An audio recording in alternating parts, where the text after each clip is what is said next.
Good morning friends, আমি পিয়ালি চলে এসেছি আজ আবার নতুন একটা রান্নার রেসিপি নিয়ে। আজ তোমাদের সাথে ভেটকি মাছের একটা দারুণ রেসিপি শেয়ার করব। আমরা তো সবাই ভেটকি পাতুরি খুব পছন্দ করে থাকি, তবে একবার এই রেসিপিটি বানিয়ে দেখো, তোমাদের এটা খাওয়ার জন্যই মন চাইবে। খুব সহজে ঝটপট এটা বানানোও হয়ে যায়। চলো ঝটপট রেসিপিটা দেখে নিই। আমি 5 পিস ভেটকি মাছ ভালো করে ধুয়ে নিয়েছি।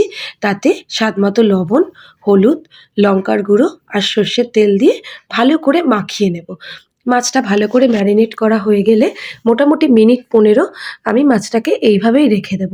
আর ঠিক সেই সময়ে একটা মিক্সিং জার নিয়ে তাতে 1.5 চামচ সাদা সর্ষে, 1 চামচ কালো সর্ষে, 8-9টা কাজু, 1 চামচ পোস্ত দিয়ে একটা শুকনো পেস্ট বানিয়ে নেব।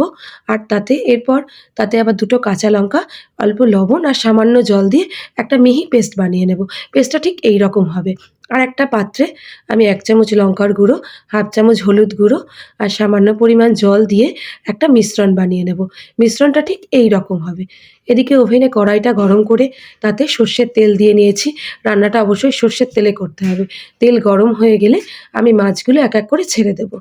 মাছগুলো কিন্তু খুব কড়া করে ভাজা যাবে না, একটু হালকা করে ভেজে নিতে হবে। এইভাবে একে একে আমি মাছগুলো সব ভেজে নেব। কড়াইয়ে যে তেলটা থাকবে ওই তেলের মধ্যেই কাঁচা লঙ্কা আর কালো জিরে ফোড়ন দিয়ে দেব। আমি একটা কাঁচা লঙ্কা দিয়েছি, তোমরা তোমাদের স্বাদ মতো ঝালটা ব্যবহার করতে পারো। ফোড়নটা একটু নাড়াচাড়া করে আমি ওই হলুদ আর লঙ্কা গুঁড়োর যে মিশ্রণটা বানিয়ে রেখেছিলাম সেটা দিয়ে দেব। দিয়ে মশলাটা ভালো করে কষে নেব। মোটামুটি 3-4 মিনিট কষিয়ে আমি সর্ষে পোস্তর পেস্টটা ওর মধ্যে ঢেলে দেব।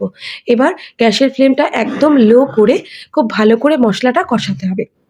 মশলাটা যখন খুব ভালো করে কষানো হয়ে যাবে, ঠিক এই পর্যায়ে আমি একটা ছোট সাইজের টমেটো কুচি করে ওর মধ্যে দিয়ে দিয়েছি। টমেটো কিন্তু বেশিক্ষণ কষানো যাবে না। টমেটো দেওয়ার পর আমি স্বাদমতো লবণ, 1/2 চামচ চিনি দিয়ে আর মিনিট 2 মতন কষিয়ে নেব। টমেটোটাকে একদম গলালে চলবে না, টমেটো একটু গোটা গোটা থাকবে। ঠিক এরকম কষিয়ে নিয়ে আমি খানিকটা গরম জল এর মধ্যে ঢেলে নেব। ঝোলটা তোমরা তোমাদের পরিমাণ মতো দিও। আমি এখানে 1 বাটি জল ব্যবহার করেছি। এইভাবে দিয়ে জলটাকে এবার গ্রেভিটাকে ফুটতে দেব। গ্রেভিটা যখন মোটামুটি ফুটে আসবে সেই সময় আমি মাছগুলো এক এক করে তাতে ছেড়ে দেব। এইভাবে এক এক করে সব মাছগুলো ছেড়ে দিয়ে আমি 1/2 ক্যাপসিকাম কুচি করে রেখেছিলাম, সেই ক্যাপসিকামগুলো ওপর থেকে ছড়িয়ে দেব। দিয়ে ঢাকা দিয়ে মোটামুটি 5-6 মিনিট আমি রান্না করে নেব।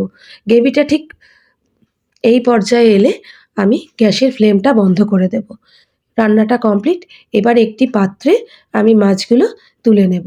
পাত্রের মধ্যে মাছগুলো এক এক করে তুলে নিয়ে ওপর থেকে ধনেপাতা ছড়িয়ে দিলেই ব্যাস রেডি হয়ে গেল ভেটকি মাছের এই রেসিপিটা। তোমরা কিন্তু অবশ্যই একবার বাড়িতে বানিয়ে দেখো। আমাকে জানাতে ভুলো না কেমন লাগলো, কমেন্ট করে অবশ্যই জানিও। আর তোমরা যদি ফেসবুক থেকে দেখে থাকো তাহলে অবশ্যই ফলো করে দিও। রেসিপিটা ভালো লাগলে লাইক, কমেন্ট, শেয়ার করে দিও। আর যদি ইউটিউব থেকে দেখে থাকো তাহলে অবশ্যই সাবস্ক্রাইব করে নিও। টাটা।